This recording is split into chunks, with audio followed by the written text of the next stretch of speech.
అందరికీ నమస్తే అండి. ఈరోజు వీడియోలో లక్ష్మీదేవికి ఎంతో ఇష్టమైన క్షీర దీపాన్ని 8 శుక్రవారాలు చేస్తే ఎటువంటి ఫలితం కలుగుతుంది అన్న విషయం గురించి మాట్లాడుకుందాం. ఎటువంటి ఆలస్యం చెయ్యొద్దండి. ఈ సమయాన్ని నేను వృధా చేయాలని అనుకోవట్లేదు. ఎందుకంటే ఏ విషయం చెప్పదలుచుకున్నామో ఆ విషయం వివరంగా చెప్పడం మంచిది. అంతకుమించి ఎటువంటి అనవసర విషయాలు మాట్లాడకూడదని నా అభిప్రాయం. ఇక అష్టైశ్వర్యాలను సకల సంపదలను ప్రసాదించేటువంటి క్షీర దీపాన్ని ఎలా వెలిగించాలో తెలుసుకుందాం. ఈ క్షీర దీపాన్ని 8 శుక్రవారాలు విడిచిపెట్టకుండా ఎవరు వెలిగిస్తారో వారికి లక్ష్మీదేవి యొక్క అనుగ్రహం అనేది లభిస్తుంది. ఇది నేను చెప్పింది కాదండి, పురాణాలలోని పండితులు చెప్పి ఉన్నారు. ఎందుకు ఈ క్షీర దీపాన్ని ఎంత ప్రాముఖ్యత అంటే దీనికి ఒక కారణం ఉందండి. లక్ష్మీదేవి క్షీరసాగరంలో జన్మించింది కాబట్టి అంతటి ప్రాముఖ్యత అనేది వచ్చింది. క్షీరసాగరం అంటే పాల సముద్రం. అలాగే లక్ష్మీదేవికి పాలంటే ఎంతో ఇష్టం కాబట్టి ఈ క్షీర దీపాన్ని వెలిగిస్తే ఆమెకు ఎంతో ఇష్టమైన పని చేశాం కాబట్టి మనపై కొంచెం అనుగ్రహం అనేది చూపిస్తుంది. ఎలా వెలిగించాలో తెలుసుకుందాం. ఈ క్షీర దీపాన్ని ఎప్పుడు వెలిగించాలంటే శుక్లపక్షంలో వచ్చేటువంటి శుక్రవారం నాడు, అంటే కృష్ణపక్షం శుక్లపక్షం అనే 2 ఉన్నాయి కదండి. అందుకే శుక్లపక్షంలో మనము ఇది చేయాలన్నమాట. శుక్రవారం నాడు సాయంత్రం 6 గంటల 7 గంటల మధ్యలో చేయవలసి ఉంటుంది. సాయంత్రం తలస్నానం చేసి ఎప్పుడూ కూడా దేవుడికి పూజ చేసేటప్పుడు తలస్నానం అనేది షాంపూలు పెట్టి చేయకూడదండి. మీ దగ్గర కంకుడుగాయలు ఉంటే పెట్టుకుని చేసుకోండి, లేదంటే నార్మల్గా నీళ్లు పోసుకుని స్నానం చేయండి.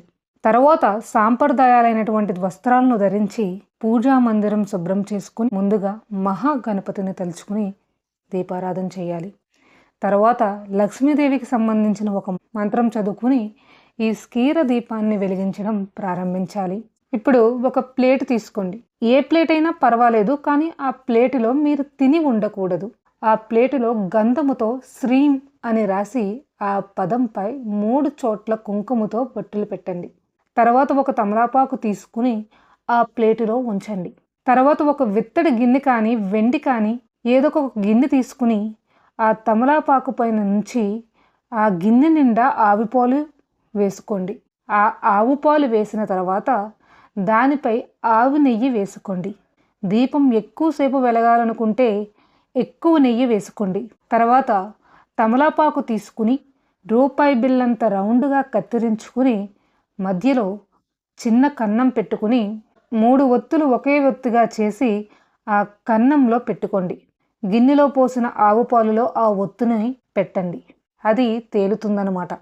అప్పుడు లక్ష్మీదేవిని మనసులో తలుసుకుంటూ ఆ దీపాన్ని వెలిగించండి.